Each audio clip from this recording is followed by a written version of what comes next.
செய்திகள். தமிழக வெற்றி கழகம் என்ற பெயரில் முதலமைச்சர் விஜய் தலைமையில் அமைச்சரவை கூட்டம்.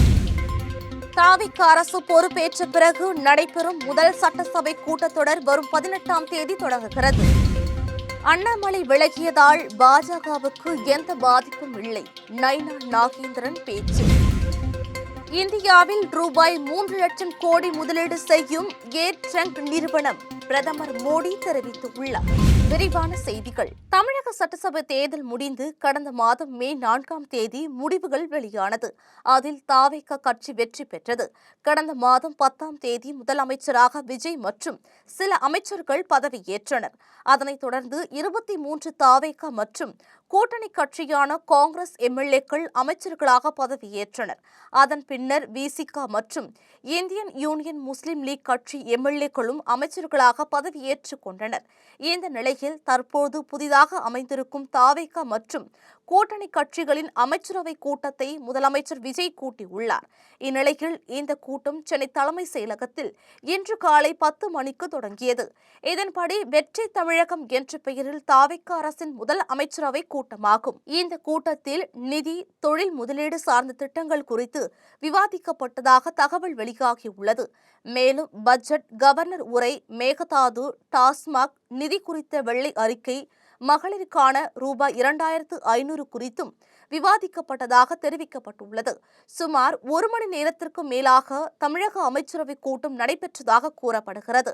இந்நிலையில் அமைச்சரவை கூட்டத்திற்கு பிறகு செய்தியாளர்களிடம் பேசிய அமைச்சர் நிர்மல்குமார், விவசாயிகள் மேம்பாடு, பெண்கள் மேம்பாடு, இளைஞர்கள் மேம்பாடு, லஞ்சமற்ற தமிழகம் உள்ளிட்ட 436 திட்டங்களை அமைச்சரவை கூட்டத்தில் முதலமைச்சர் முன்வைத்தார் என்றும் தெரிவித்தார்.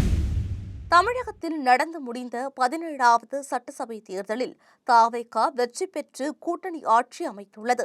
தாவேக அரசின் முதல் சட்டசபை கூட்டம் ஜூன் 18ஆம் தேதி காலை 10 மணிக்கு தொடங்க இருக்கிறது. இதற்கான அறிவிப்பை சபாநாயகர் ஜேசிடி பிரபாகர் இன்று வெளியிட்டார்.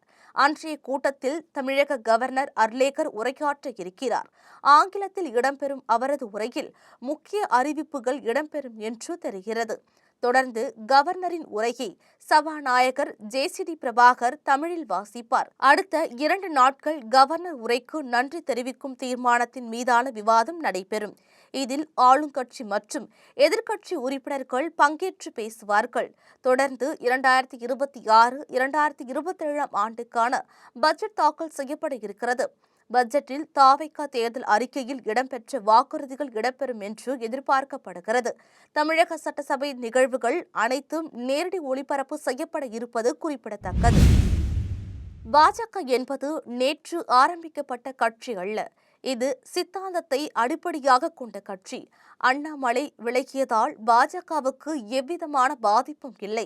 பிரதமர் நரேந்திர மோடி எந்த நாட்டிற்கு போனாலும் தமிழ்நாட்டை பற்றியும், தமிழ் மொழியை பற்றியும், தமிழ் மக்களின் பெருமைகளை பற்றியும் பேசுகிறார். தமிழ் செப்பேடுகளை மீட்டு வந்திருக்கிறார். தமிழ் மக்கள் மீது பாஜக என்றும் மிகுந்த அக்கறையுடன் செயல்பட்டு வருகிறது. யார் வேண்டுமானாலும் கட்சி ஆரம்பிக்கலாம், அது ஜனநாயக உரிமை.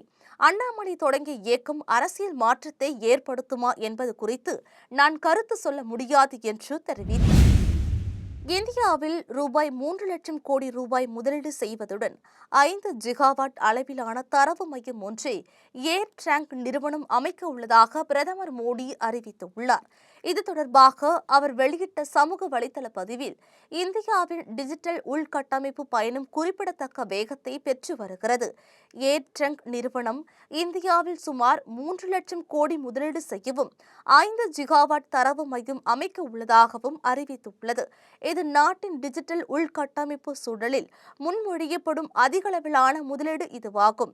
இத்தகைய முதலீடுகள் கிளவுட் கம்ப்யூட்டிங் மற்றும் ஏஐக்கான சர்வதேச மையமாகும். இந்தியாவின் நிலைப்பாட்டை வலுப்படுத்தும், வேலைவாய்ப்புகளை ஏற்படுத்துவதுடன் உள்ளூர் விநியோக சங்கிலியை பலப்படுத்தி புதுமையான கண்டுபிடிப்புகள் வளர்ச்சி பெற ஊக்கமளிக்கும்.